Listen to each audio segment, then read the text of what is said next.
Well, good morning. Day number 6,455 of lockdown. Are you in slippers? Are you out of slippers? Don't worry. No one's going to judge. It's a safe space this morning, live on the Arena events page. It's a special Red Zone presentation this month as we talk about the power of radio in a time of crisis. And crisis is COVID-19. 2020, a year that many are deeming a year of crisis with the advent of the global pandemic. But what is the role that radio has to play in all of that? We heard a couple of weeks ago from Chris Buerter at the Media Shop about the importance of media owners doing more and going beyond what they were doing in previous years. And this morning, representatives of the National Association of Broadcasters are going to speak to us and paint a picture of what exactly the South African radio community and landscape are doing in this time of crisis. We'll hear from our three panelists to talk specifically around product innovation, giving back, and radio working for its clients. So how this morning is going to work, I'm your moderator, Arya Kelman, Chief Creative Officer of Tilt, and we're going to hear from our three experts for about 30-40 minutes, and then we get across to a live Q&A panel where you're going to be able to pop your questions on the Arena Events page, and I'll come to them and we'll ask our experts. So who are these people, you ask, that are going to be discussing the power of radio in a time of crisis? Well, they're all very qualified. If you double check them on LinkedIn, it's all going to check out. We're going to say hello this morning to, in no particular order, Judy Monyela, SABC Policy and Regulatory Affairs Manager and the Deputy Chair of the NAB. We'll also say hello to Nick Grubb, Kagiso Media Chief Executive of Radio and Chairperson of the NAB Radio Committee, as well as Nadia Bulbulia, Executive Director at the NAB. Remember, your questions will be answered in the second half of this webcast. For now, though, product innovation, giving back, and radio working for its clients. They're going to put the facts on the table. I'm going to hand over now to Nadia to really showcase what radio is doing in 2020 in South Africa. Nadia, over to you. Thank you so much. Thanks, Arya, for that great welcome. And to your earlier point about radio doing more and giving back, I think this morning you'll get a great taste about just how incredibly hard radio has worked since the lockdown. And what we're going to do as the NAB is share what a report that we compiled and put together, and we called it Rising to the Contagion.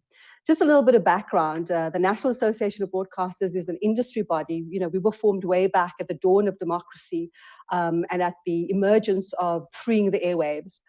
So we almost 27 years old. We also established the BCCSA that many of you, I'm sure, lodge complaints to. And we were historically really immersed in the complex policy regulatory environment, but we've widened our scope, certainly in terms of the way that media has changed with the convergence of technologies as well. But also that, I think we all have to, as an industry, begin to collaborate and partner, certainly around the continued vibrancy and sustainability of the broader media industry. So we've kind of maintained our relevance in that way.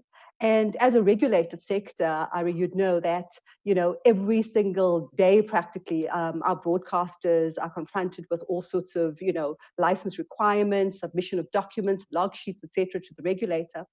When the hard lockdown happened, and that broadcasters are an essential service within the disaster management regulations, when that happened, all our broadcasters, and particularly in the Commercial Radio Committee under the leadership of Nick Grubb and Judy Monyela, were very proactive in terms of our making sure that we kept both government and the regulator appraised of everything that was happening, because broadcasters responded extremely swiftly. And so, in addition to compiling all this information that we had to submit just, through policy regulatory requirements, we also then looked very closely at what it was that broadcasters were able to achieve in the early 6 weeks of that very hard lockdown. And I think we forget, Ari, that, there was no movement. Everything literally just shut down.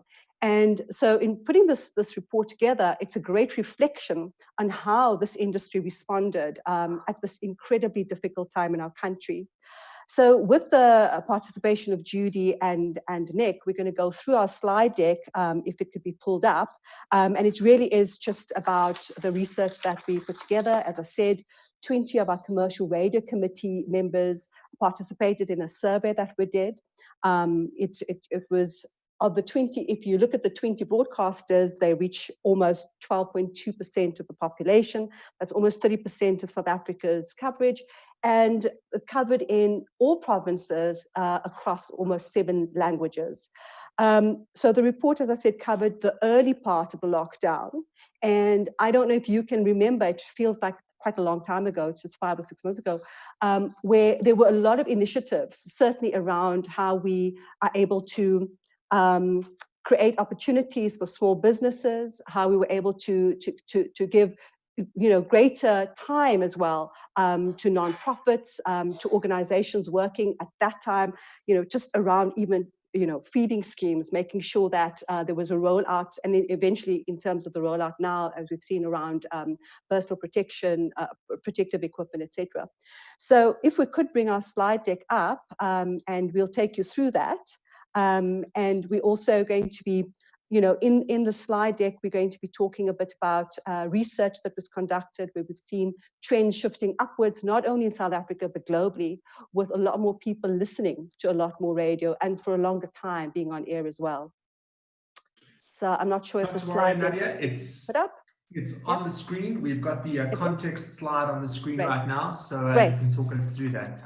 Great. So as I said, the context was really in terms of the hard lockdown, that really unprecedented time that all of us had to kind of quickly adapt to, having to stay at home, having to make sure that we were socially distanced, etc. And if we go into the power of radio, and again, I said, a reflection in terms of the numbers, the research, not only here, but internationally, where we did see this uptick. And remember, radio at the end of the day is a great companion. There are so many people who, quite frankly, this is their source of the outside world, and particularly at that time, radio still being a medium in our country and the rest of the continent that holds its own. So I'm going to hand over to Nick to just talk about the power of radio and some of the listenership patterns and what we saw and experienced during that time. Thanks, Nick. Thanks very much, Nadia, and it's great to be here this morning. It's a very interesting time in radio, as I guess, it's not unique to us, but the pandemic has affected everyone in very different ways. And there's a kind of normal dialogue that happens, certainly in Johannesburg, where somebody asks you how business is going, and after the obligatory, I'm so busy, you then segue into kind of analysis of the fact that this has been, obviously from a revenue point of view, one of the most devastating times for most businesses in South Africa, but certainly the radio sector. We've seen globally that the radio sector declined in revenue terms as advertisers closed their doors or suspended spend in the beginning of the lockdown period, and that persists certainly till now. So from an economic point of view, this has been our most difficult period. However, I think the other side of the coin is that as somebody who's been in radio for very many years, this has been one of the most stimulating and rewarding times for us as broadcasters to form real bonds with relationships with our audiences. It was a mantra certainly within our own organization that with revenue kind of largely off the table in those early months of March, April, and May, we needed to work on the other R, which was relationships on our audiences, which is something that's obviously central to radio, and what makes us unique from streaming services is the fact that we build real human relationships every day. And what we saw was everybody in the radio industry, not just the commercial industry. Obviously, we measured and tracked the commercial industry and those commercial stations within the SABC as part of the Commercial Radio Committee of the NAB. But everybody from the community sector and the public broadcasting sector rallying together to make sure that listeners firstly were informed, that they were entertained, and then they were connected, most importantly, to other members of their own community. And radio has been a lot more adaptable than perhaps even Zoom or the work from home phenomenon, given that we've been able to very quickly in the beginning of the lockdown deploy all of our radio's shows and presenters even to their own homes. And what we're finding is that even the traditional studio concept has been, hasn't been particularly relevant over this time as everyone's able to broadcast remotely. So, what we did is, I think the key thing is that in the pandemic time, the first thing that was affected in terms of radio's ability to demonstrate its relationships with audiences was was its currency survey. The BRC RAM, as you're probably aware, was running rolling diaries, and the methodology relies on face-to-face interviews, and that's impossible during lockdown, and certainly even post-lockdown. I think you'll find that the ability for people to knock on doors and fill out paper diaries has been severely constrained. So it meant that the industry itself had to come together quite quickly and try and find those metrics that would give us an indication of how well we were doing as an industry, but also provide some currency and some data points for our advertisers. So that's what we attempted to do with this report, and I think, you know, in terms of the articles of the NAB, and it's been historically incredibly useful as a regulatory body for the industry. But I think, you know, times like this have shown us that there's increasing opportunity for us as an industry to rally together to demonstrate the power of the medium and the enduring relevance of the medium. I just want to pick up on one or two key statistics, and these are updated numbers even from the slide that you see in front of you.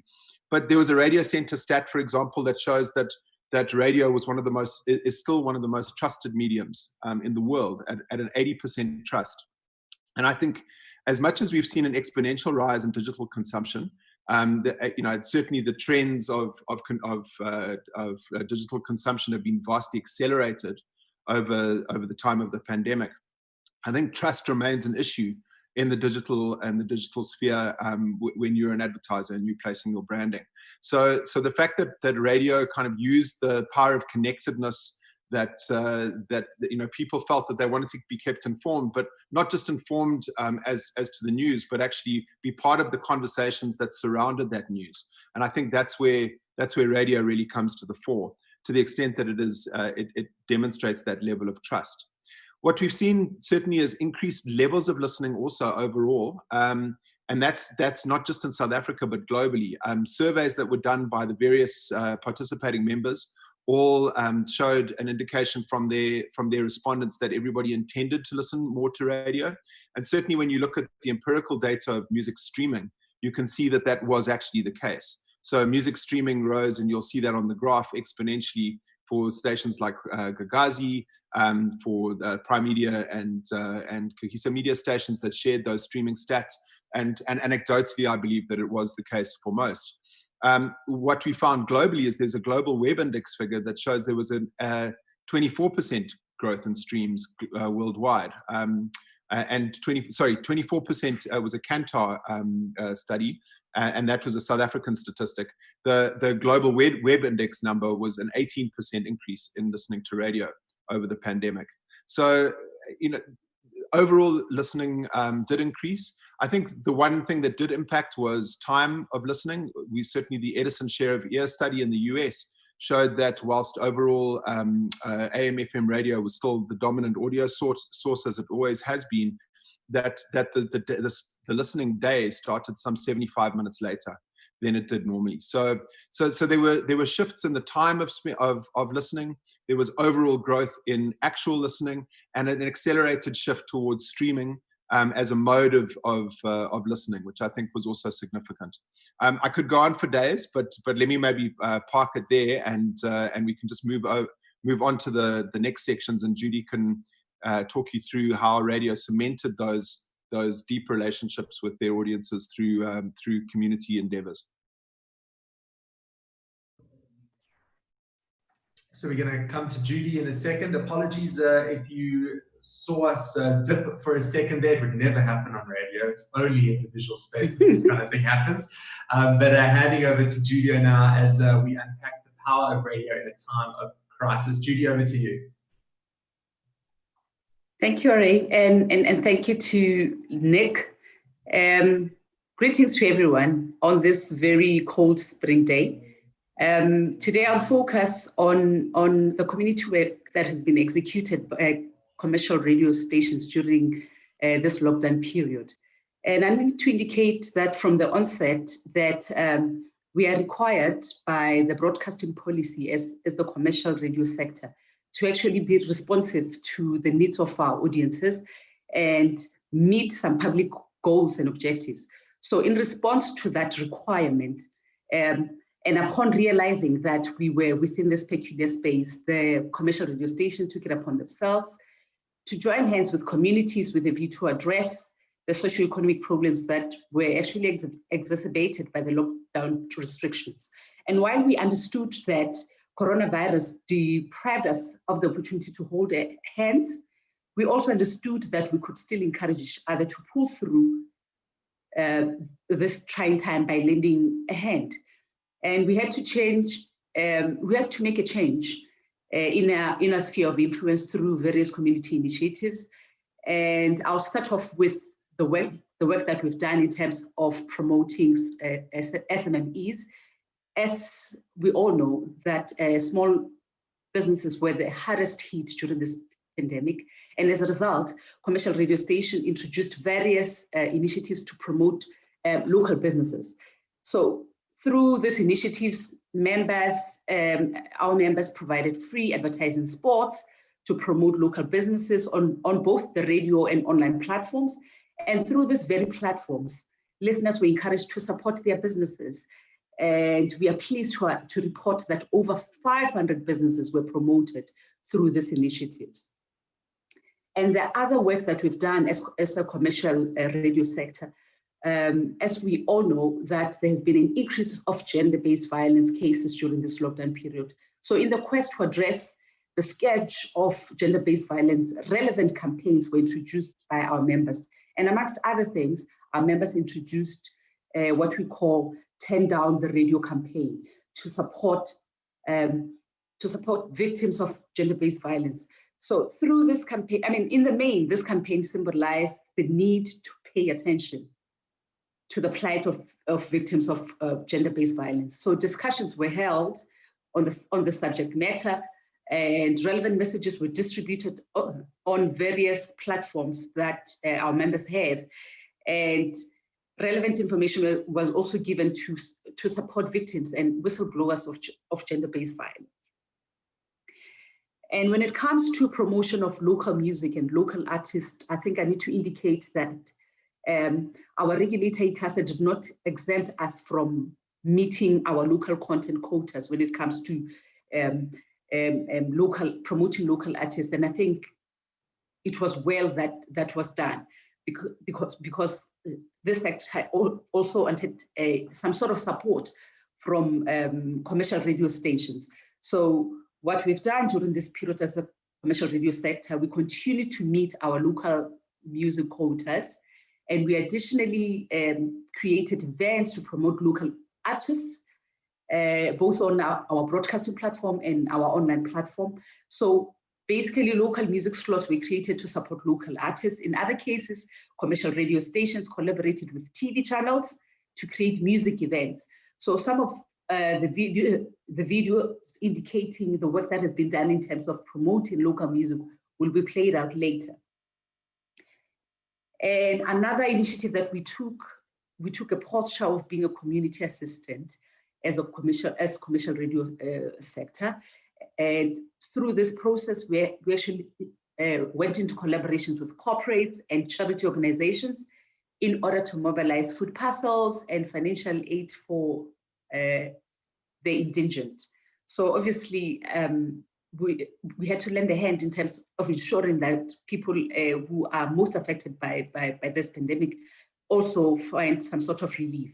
And lastly, one project which is very close to our heart, we actually launched the National Anthem campaign in order to build national unity. So for 3 weeks, our members played the South African National Anthem at 13 hours every day to inspire and to promote social cohesion.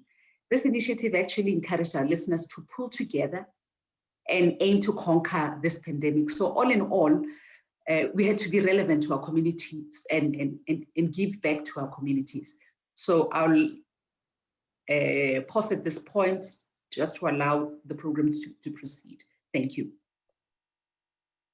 Fantastic. Thank you so much, Judy. We're talking the power of radio in a time of crisis this morning. We are live on the Arena events, the Redzone platforms as well, and you can comment in the live chat. We'll have a live Q&A in a second. I do just want to zoom in, though, specifically now on case studies and a few more thoughts around product innovation, giving back, and radio working for its clients. And so I'm going to hand back to Nadia to get into some case studies and speak specifically around product innovation. Nadia, over to you. Great, thanks, Arya. And just wanted to add to the previous commentary by Nick and Judy, of course, is the level of trust. You know, what we did find as well is that radio listeners find news and information on radio far more trustworthy than what they find online and in the digital space. And I think that's a critical point, because when you're thinking about brands and connecting with kind of media owners on platforms that are, you know, raising the bar, that are credible, that have a high level of trust, and I think that's also critical. So over that period, there were more than 72,790 public service announcements across the 20 stations that were surveyed. And those public service announcements, Arya, they were created, you know, in collaboration as well, obviously with the Department of Health, World Health Organization, but also with NGOs, local communities on the ground as well. I think that, you know, as Nick and Judy have so well articulated, the response factor, this pushing around information, education, building and understanding, certainly around this global pandemic, has been incredible. And I think radio is really, you know, up the ante. So the case studies, and we just want to thank all our members who were able to send through a few of these case studies to us. The first few that we're going to roll out now really are going to look at product innovation.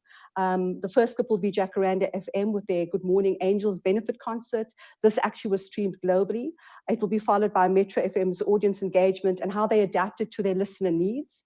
We'll then hear from East Coast FM on their COVID companion and how they adapted their drive time and their strapline. And then we'll travel all the way down to the Western Cape for insights from Good Hope FM on how their content also included virtual parties, webinars. And I think through these case studies, we're able to see the adaptability of radio. And again, as I keep stressing, the quick turnaround to be able to respond so effectively. So we'll roll out those clips, and then we'll come back, and then Judy will roll out a few more clips and we'll have a conversation. Thanks. When the COVID-19 lockdown was announced, East Coast Radio commissioned a COVID-19 Facebook survey targeted to its core audience. 8,739 listeners responded. What did we learn? 93% of the responders stated that they were likely to listen to more radio than usual. News, information, and alerts around the COVID-19 lockdown was what they wanted to hear. Brands who provide essential services became particularly relevant. We needed to design our content offering around our audience's changing habits and to create meaningful opportunities for brands to reach them. We created special branding that we ran for the lockdown period, including a tweak to our look and feel and a change to our strapline from KZN's #1 hit music station to KZN's #1 COVID-19 companion. Because more radio was being consumed from 9 a.m. till 12 p.m., we ran our breakfast show from 7 a.m. to 10 a.m. We introduced twice daily coronavirus updates on the breakfast and drive shows with a special coronavirus tab on our website for immediate updates. Guests and experts shared meaningful information. A special feature co-created with the KZN Department of Health ran on the breakfast show. We launched audio lectures for grade 12 students in partnership with the KZN Department of Education. We broadcast all the President's speeches live. All content was broadcast on air, curated as podcasts online, and shared on social media. As a result of the hard lockdown, there were limited cars on our roads, and as a result, we cancelled our traffic updates.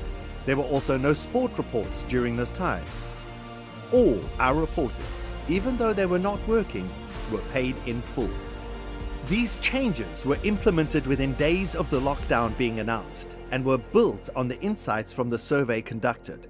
This demonstrates how the station is designed around our listeners' lives and proves the agility of radio and of East Coast Radio in particular. When COVID-19 arrived at our shores, it changed the way we broadcast.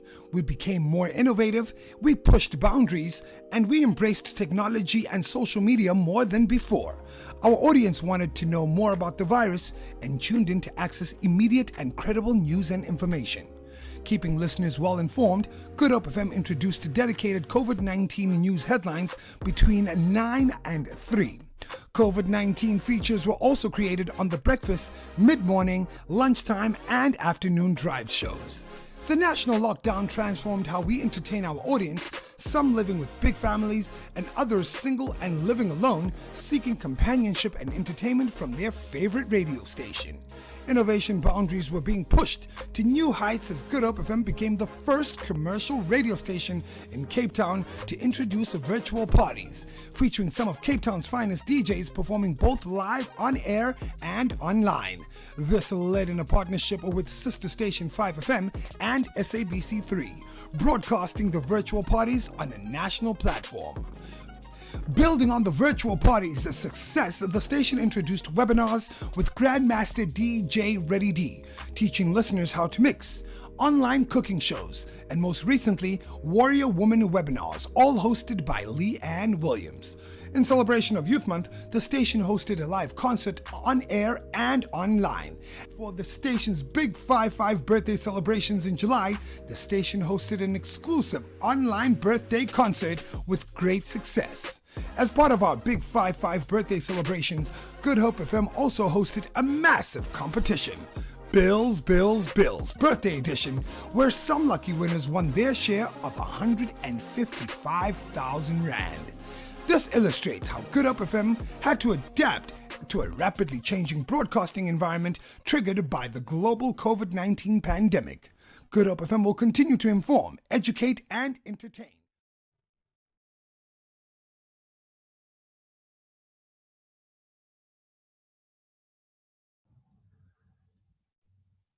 Incredible work there from the likes of Jacaranda FM, Metro FM, East Coast Radio, and Good Hope FM. Those case study videos are powerful. I can't believe that they shifted an entire breakfast show to a different hour of the day. That certainly speaks to productivity innovation. But let's also talk for a second to giving back. And I'm going to hand over to Judy now to take us through some of the powerful case studies coming from our local radio stations in the context of giving back. Judy, over to you. Thank you, Ari. We're about to see video clips that will showcase various community initiatives executed by commercial radio stations. So the first one would be from Smile FM. So Smile FM launched the 1 million masks campaign in Cape Town. And this was done so as to mobilize masks for frontliners and charity organizations. And it will be followed by the Prime Media video clip, which will showcase how Prime Media has actually assisted SMMEs by introducing Save Your Fave campaign, wherein listeners were encouraged to buy vouchers from these businesses so as to assist them during the lockdown period. And obviously, this has actually assisted a whole lot of businesses in their area. And it will be followed by the video clips for East Coast Radio, Jacaranda, and Media Mac, where they've launched the Give Back campaign to support SMMEs with free advertising slots and also profiling of their businesses. And they've also launched the Good Morning Angels campaign, which offered cash rewards to the needy, particularly 100 households which are needy during this period. And the last one, I think the last one would be from Capricorn FM in the Limpopo province, where they launched a gender-based violence campaign so as to ensure that we eradicate this social ill. So they've done this through station imaging, posters, on-air conversations, and panel discussions. And 5FM has actually also done a campaign around GBV, where men were actually encouraged to put themselves in the shoes of women and lean in and support the eradication of gender-based violence. I think we can now go to the video clip. At Smile 90.4 FM, we realize that times are tough and resources are limited. And not everybody has the means to acquire something as simple as a face mask to protect themselves or others from COVID-19. The patients really need to protect themselves, because one thing COVID has taught us is by protecting yourself, you're actually protecting others as well. So we launched 1 million masks for Cape Town with the help of Brimstone Investment Corporation. We're asking our listeners to nominate beneficiaries like NGOs, care facilities, schools, hospitals, and other organizations that are in need of protective face masks. So that caregiver needs a mask. Then it's where's it going to be washed? And obviously also for our staff in social settings, or maybe in our admin staff that are not going into the main hospital. Those staff also need cloth masks. We've been so lucky now with this donation that we issued to the staff, to the caregivers, etc. And obviously once the caregivers leave the hospital, they've got that mask to then use and reuse wherever they are in the community. So it's a wonderful donation. And sometimes you'll have to ask, where's your face mask? And they will say they don't have. And with that, if they don't have, whether it's them or their partners, you then offer them a face mask so that they can enter the facility. We also call on donors to help us reach our target of 1 million masks for Cape Town. It's Smile in Action, helping Cape Town stay safe during the COVID-19 pandemic. To date, we've raised over 1.78 million rand in donations. And we've distributed 28,400 masks. We're together apart.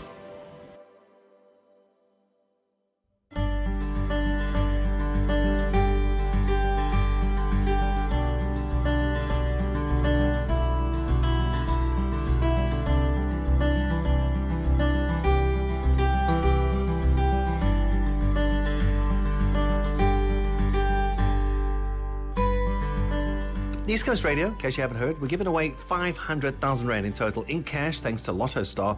So if you know a family whose main breadwinner has lost the ability to receive an income, we want to know about it. Unemployed people, entrepreneurs who aren't able to ply their trade, anyone who's usually living hand to mouth and they're really, really struggling right now, those are the ones we want to hear about.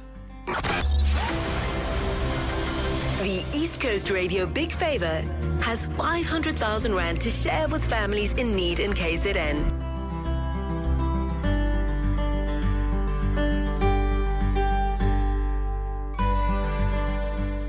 Now, we want to help people as much as we can. We have partnered with Lotto Star, and we have launched something this morning on the show called Good Morning Angels Coronavirus Support.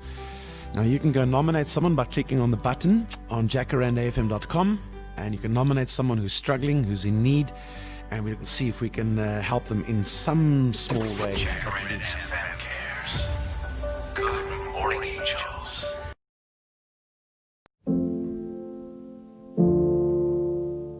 We hope that we will all emerge from this and get an opportunity to repair the collective economic damage.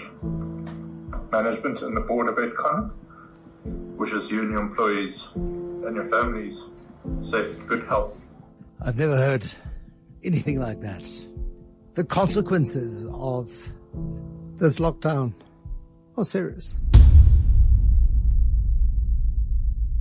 Here's the thing, especially during the COVID-19 pandemic, we all want to know how we can help. Give us a solution because people want to jump on board. Downplan started this as voucher plan a while back. And their entire idea was just to make sure that they could support some of the small businesses across Joburg and across the country. Save your faves with vouchers from Downplan, supporting your favourite small businesses for a better Joburg after lockdown.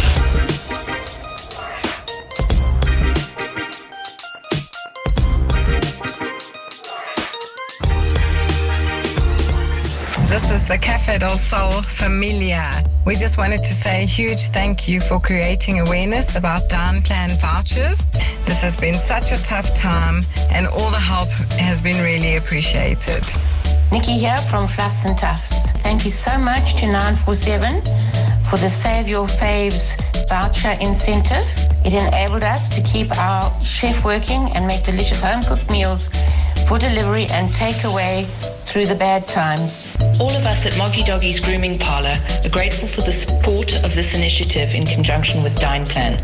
With the money raised, we have kept our business afloat and provided all our staff with financial assistance during the COVID crisis.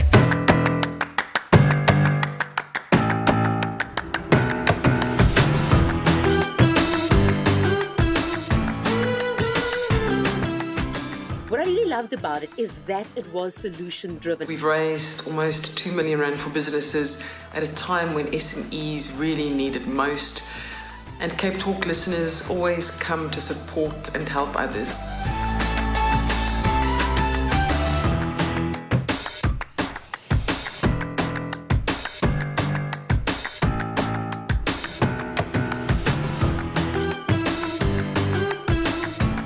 And that's why 947 loves you and also wants to thank you for being so involved in changing or making things better for people that are in dire situations or circumstances, like the small businesses from Save Your Faves. Save your faves with vouchers from Dineplan, supporting your favorite small businesses for a better Joburg after lockdown.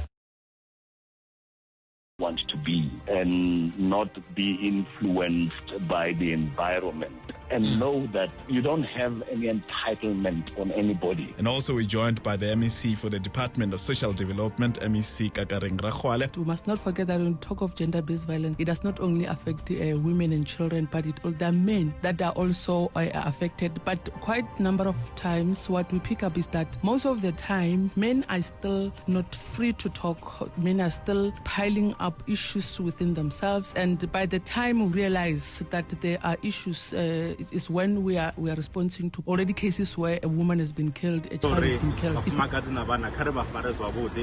Let's honor and let's definitely take care of our women and children. We have to put a stop. One more woman getting hurt, whether by a husband, a lover, or a friend, is one too many. We have to put a stop to it now. No excuse! Report abuse! Report abuse! Onda achifati mudi pasina utambudza vana na vafumakadzi. Gents, let's come together and let's stop and fight gender-based violence. Nda. Sure, Bafwethu. Gender-based violence is a profound and widespread problem in South Africa, impacting on almost every aspect of life. It has sadly taken us too long to have an honest conversation about the change we'd like to see. I'd like to challenge you to sit and look back at all the missed opportunities you had of calling out a friend who said, "Namede kampapela kaitrap," for your words could have spared her life. I am DJ Complexion and I say no to gender-based violence. Majita, enough is enough. Gender-based violence is barbaric. It's our time now as men to protect women. To all perpetrators of gender-based violence, we say enough is enough. You have to stop right now. Gents, where did it go wrong? Why the killing of our wives, mothers, girlfriends, and overall women? My name is Given Mabund, and in short, I say no to gender-based violence. It starts with you and I. It's Bafwethu. I'm here to tell you that a woman is not an object. A woman is not something. She is someone. Bafwethu, this has been going on for way too long. It's time we sit down, we have this conversation. I am Master J, and I'm saying no to gender-based violence.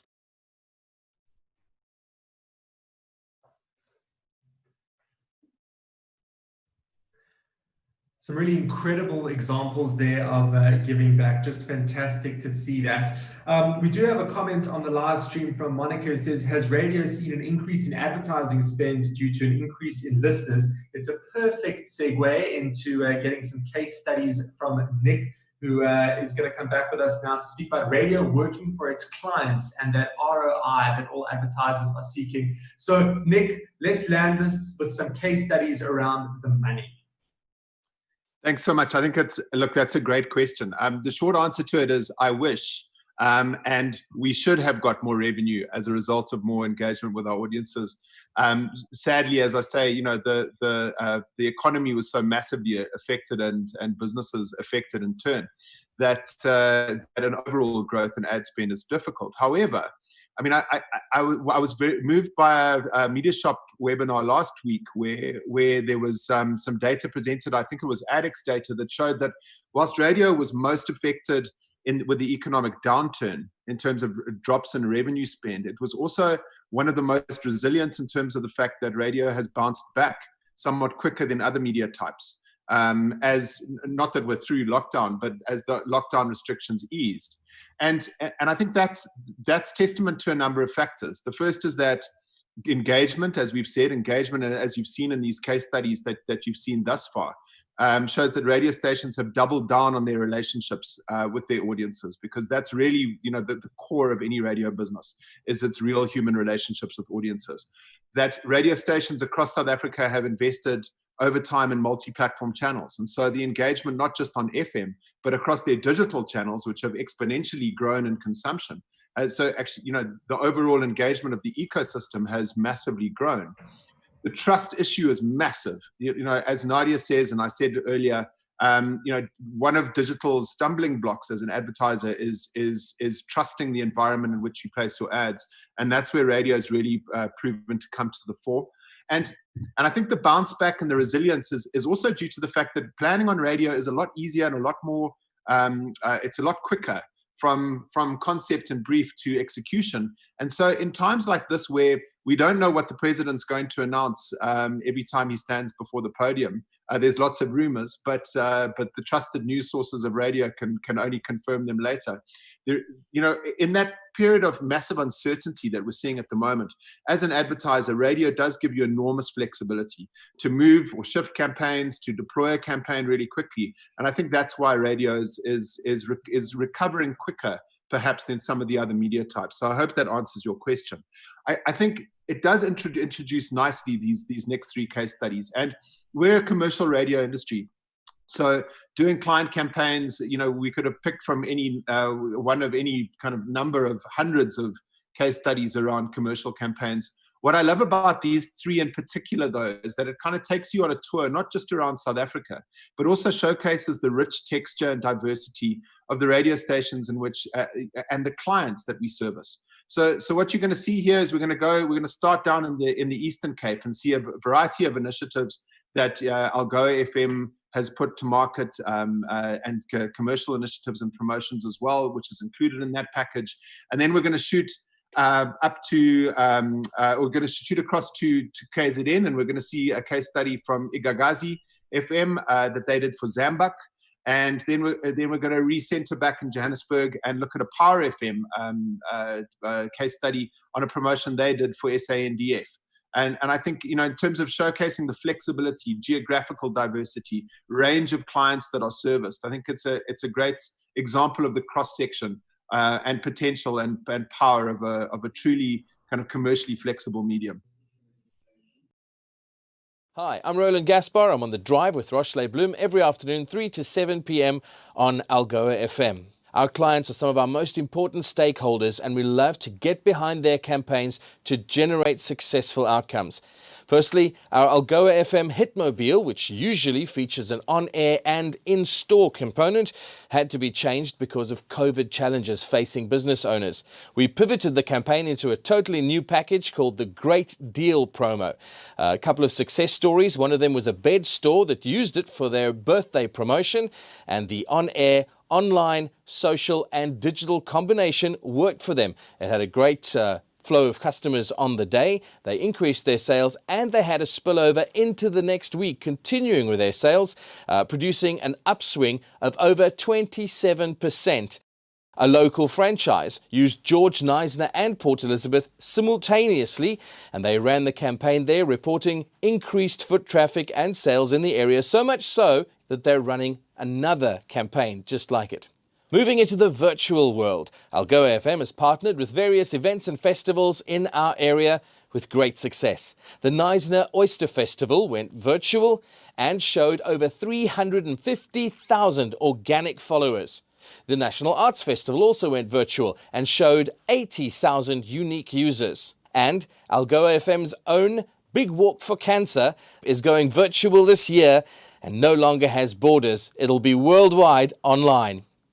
All of this is further proof that when it comes to the Garden Route and the Eastern Cape, you can trust Algoa FM with your brand campaigns. Welcome to Gagasi FM's presentation, where we will cover the topic Radio Delivers Through a Crisis.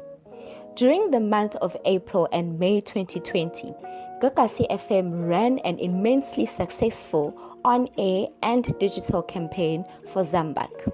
The success of the Zambak campaign was due to Gagasi FM understanding that true efficacy of a promotion relies heavily on the fact that there needs to be a heightened baseline level of engagement between the brand and their audiences. Innovative offering through a competition moment or even a call to action are very measurable and almost immediate. This is great return on investment for clients as the cost of advertising kicks in immediately.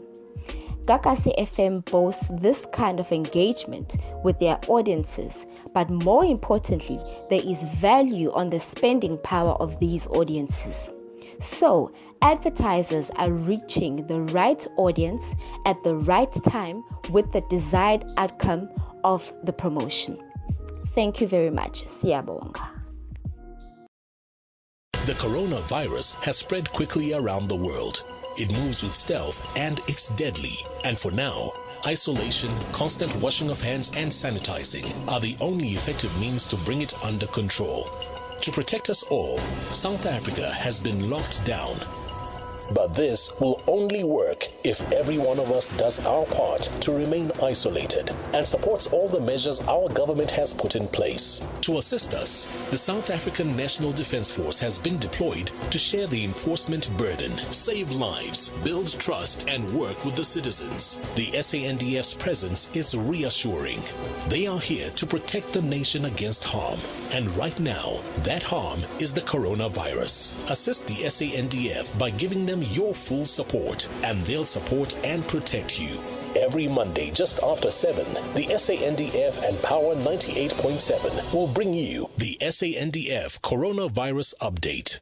The SANDF and Power 98.7. We're stronger together.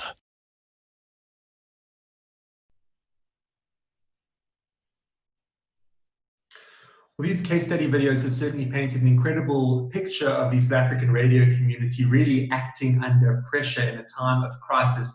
Unfortunately, we're starting to run out of time on our time with you this morning.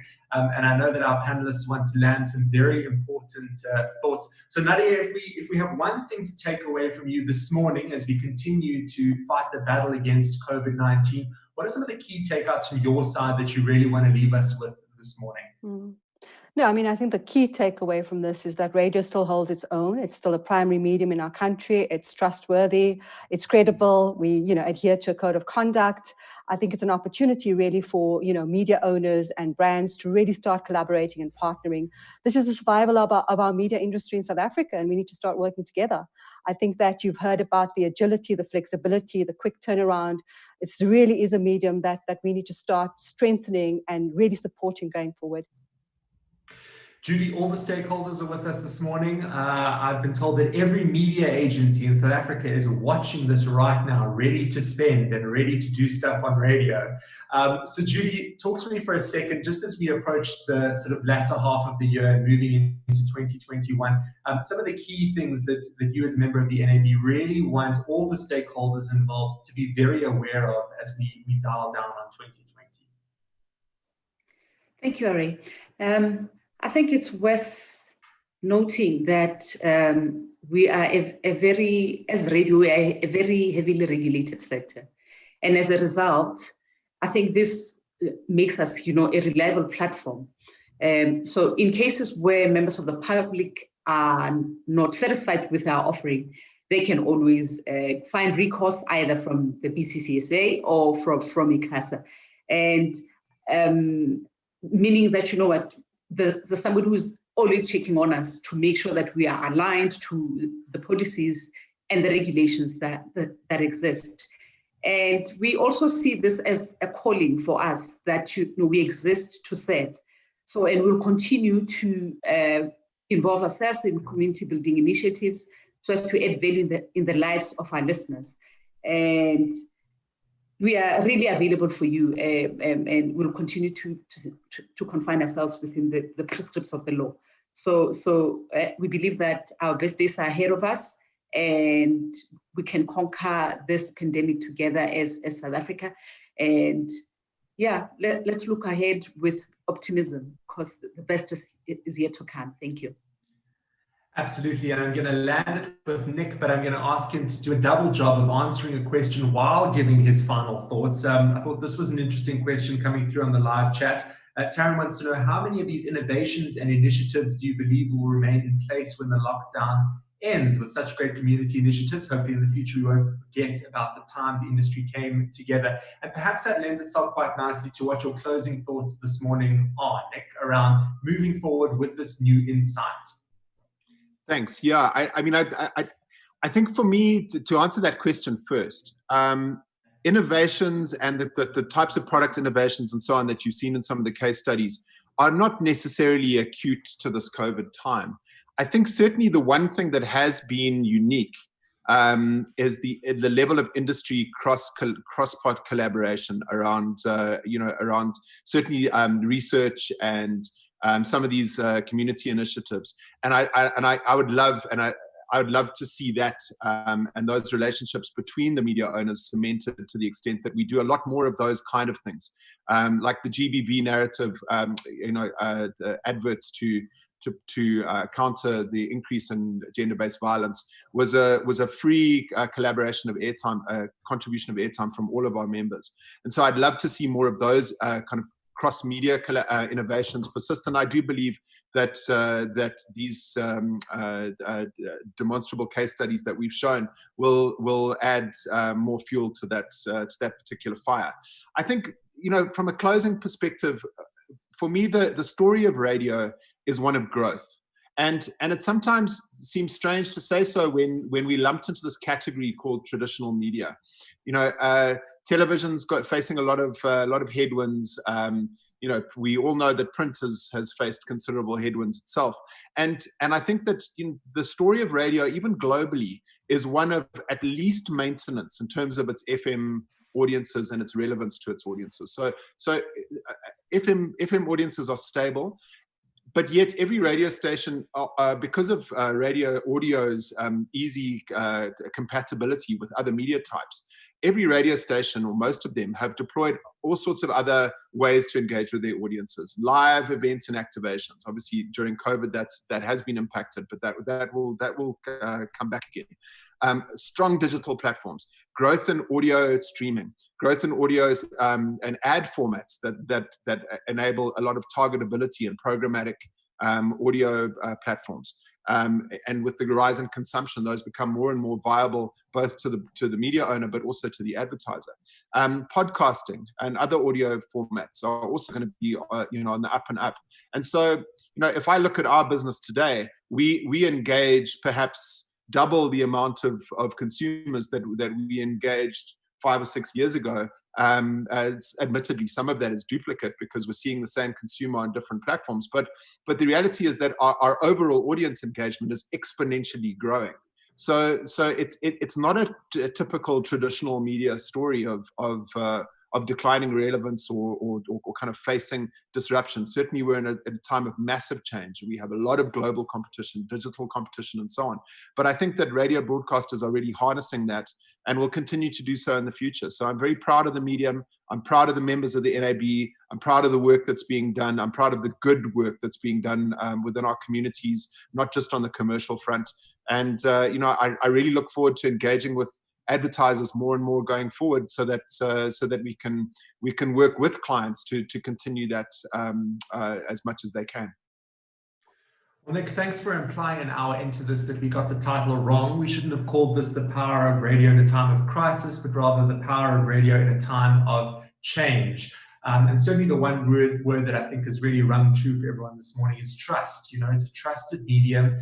It's really integrated with digital. And I think we've just done a good setup for our next session this morning, because you bring up things like podcasting and everybody has an opinion on that. So certainly moving forward, some powerful conversations to have with the NAB, who, as you've seen this morning, are doing unbelievable work in adapting in real time, as we all are. There's no time to sit for 3 months and decide how we're going to do something. We are building in flight as we go. So fantastic to see what the South African radio community are getting up to there, and what the National Association of Broadcasters are occupying there 8 until about 10 at night these days, because now that we work from home, we kind of everything just seeps into the others. There's no more 9 to 5. A huge thanks this morning to our panel, Nick Grubb, Kagiso Media Chief Executive of Radio and Chairperson of the NAB Commercial Radio Committee. You heard there from Judy Moniela, SABC Policy and Regulatory Affairs Manager and Deputy Chair of the NAB Commercial Radio Committee, and also Nadia Bulbulia, Executive Director at the NAB.